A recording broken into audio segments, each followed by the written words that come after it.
அன்பான குழந்தைகளே, குமு grand kids சேனலுக்கு அன்புடன் வரவேற்கிறேன். இன்று சுவாரஸ்யமான காகங்களின் எண்ணிக்கை என்ற கதையை கேட்கப் போகிறோம். அழகான விஜயநகர அரசில் ஒரு அமைதியான காலை மெதுவாக ஆரம்பமாகிக் கொண்டிருந்தது. உயரமான மரங்களின் கிளைகளில் காகங்கள் கூட்டமாக அமர்ந்திருந்தன. குளிர்ந்த காலை காற்று அரண்மனை தோட்டத்தின் வழியாக மெதுவாக வீசியது. அந்த நாட்டின் அரசர் மிகவும் அறிவாளி. அவர் அடிக்கடி சுவாரஸ்யமான கேள்விகளை பற்றி சிந்திப்பார். அவர் தனது எண்ணங்களை பகிரும் போது அரச சபையில் இருந்த அனைவரும் கவனமாக கேட்பார்கள். அரசரின் அருகில் எப்போதும் அமைதியாக அமர்ந்திருப்பார் தென்னாலிராமன். அவர் அதிகமாக பேச மாட்டார்.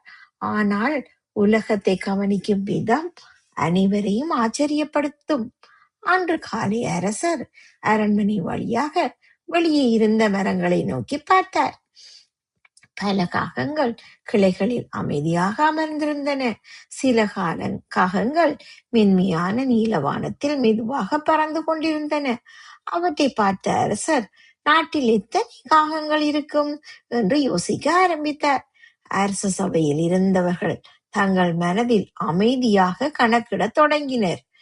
ஆனால் யாராலும் சரியான பதிலை கண்டுபிடிக்க முடியவில்லை. அந்த நேரத்தில் தென்னாலிராமன் மட்டும் மிகவும் அமைதியாக இருந்தார். அவரது முகத்தில் மென்மையான சிரிப்பு தெரிந்தது. அவர் வாழ்க்கையை எப்போதும் எளிமையாகவும் ஆழமாகவும் பார்க்கும் மனிதர். சில நிமிடங்களுக்கு பிறகு தென்னாலிராமன் மெதுவாக ஒரு பதிலை சொன்னார். நாட்டில் சரியாக 10,000 காகங்கள் உள்ளன என்று கூறினார். அவரது விரிவான பதிலை கேட்ட அரசர் இனிமையாக ஆச்சரியப்பட்டார். அரச சபையில் இருந்த அனைவரும் ஆர்வத்துடன் அவரை நோக்கி பார்த்தனர். பின்னர் அரசர், அந்த எண்ணிக்கை தவறாக இருந்தால் என்ன ஆகும் என்று யோசித்தார். மீண்டும் தெனாலிராமன் அமைதியாக சிரித்தார்.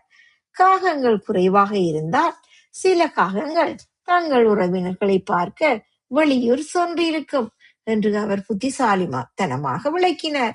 சில காகங்கள் அதிகமாக இருந்தால் அருகில் உள்ள கிராமங்களில் இருந்து சில காகங்கள் விருந்தினராக வந்திருக்கலாம் என்று கூறினார். அந்த எளிய மற்றும் புத்திசாலித்தனமான சிந்தனை அரச சபையே மகிழ்ச்சி அடைய செய்தது. அரண்மனை முழுதும் மென்மையான சிரிப்பு பரவியது. அந்த மகிழ்ச்சியும் அன்பும் நிறைந்த சிரிப்பாக இருந்தது.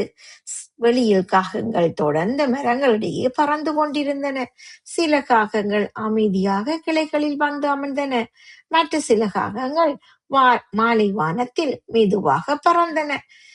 சூரியன் மறைய தொடங்கிய போது நகரம் முழுவதும் அமைதி பரவியது. தங்க நிற மாலை வெளிச்சம் வீடுகளின் கூரைகளையும் தோட்டங்களையும் தொட்டது. அந்த நாளின் முடிவில் காகங்கள் அமைதியாக ஓய்வெடுத்தன. அன்று அனைவரும் அழகான பாடத்தை கற்றுக்கொண்டார்கள்.